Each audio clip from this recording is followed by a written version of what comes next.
$400,000 a year and you're going broke. Here's the hidden tax rule that flips your cash flow negative. You just got the offer letter, $200K salary, $200K RSU over 4 years. The math feels simple, $400K gross, roughly $250K, $280K after taxes, strong wealth building ahead. Except 5 years later you're in a $2M home with zero net worth and no idea how it happened. The trap is real, and it starts with one IRS rule almost nobody talks about. Stick around, because this decision window closes faster than you think. Here's what the research shows. When your RSU vests, the IRS taxes it as ordinary W-2 income, not capital gains. That means 37% federal plus California's 13, 3% state rate plus 3, 8% net investment income tax on high earners. A $200K RSU vesting schedule hits you with $68K, $106K in annual tax liability in the years it vests. Most people expect to net roughly $100K from that $200K grant. Reality, you're taking home $94K after tax and you haven't even moved yet. That's a $106K gap between what you thought you'd pocket and what actually lands in your account. Still think the math works? Here's where it gets real. Now the Bay Area housing math.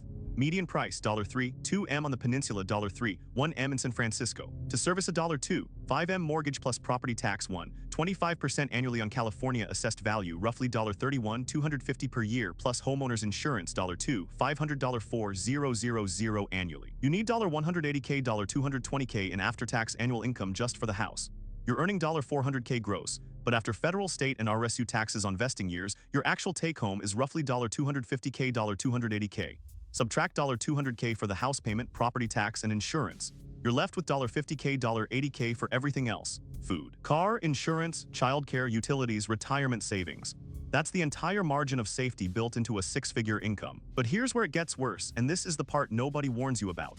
Lifestyle spending creep hits in year 1 or 2. You buy a second car, $35K, $55K financed. You upgrade the neighborhood coffee shop habit from $4 to $8 daily. You eat out 4 times a week instead of 2. You hire a house cleaner. You join a country club, $15K, $25K initiation. Small choices, all under $200 each individually. By month 9, you've added $8K, $12K in discretionary spending you didn't budget for. Your $50K surplus is now $40K. Year 2, you refinance or upgrade the house. Year 3, your spouse leaves their job temporarily. Year 4, you realize you haven't saved anything despite six-figure income. And now you're holding $800K in mortgage debt against a house that hasn't appreciated. The data confirms this pattern. BLS reports that Bay Area software engineers earn a median $180K, $220K base salary plus equity.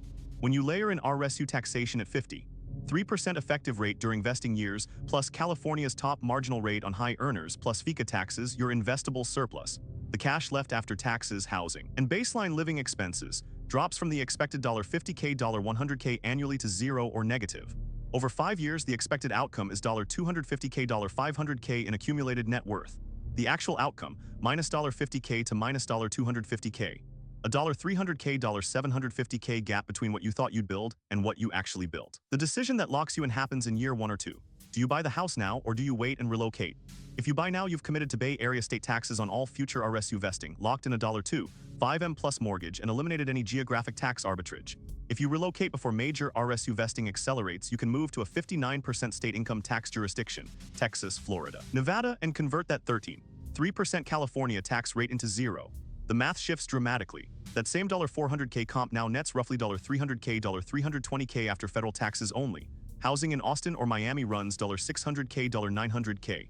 Suddenly you have $150K, $200K annual investable surplus instead of negative. You actually build wealth. The trap is that this decision has to happen early, before year 3 vesting schedules hit and before you sign a 30-year mortgage. Once you're locked in, house bought, spouse job transferred, kids in school, relocating becomes psychologically and logistically impossible, even if the numbers scream you should leave. By then, the decision was already made and you just didn't realize it. Numbers don't lie, listen to them.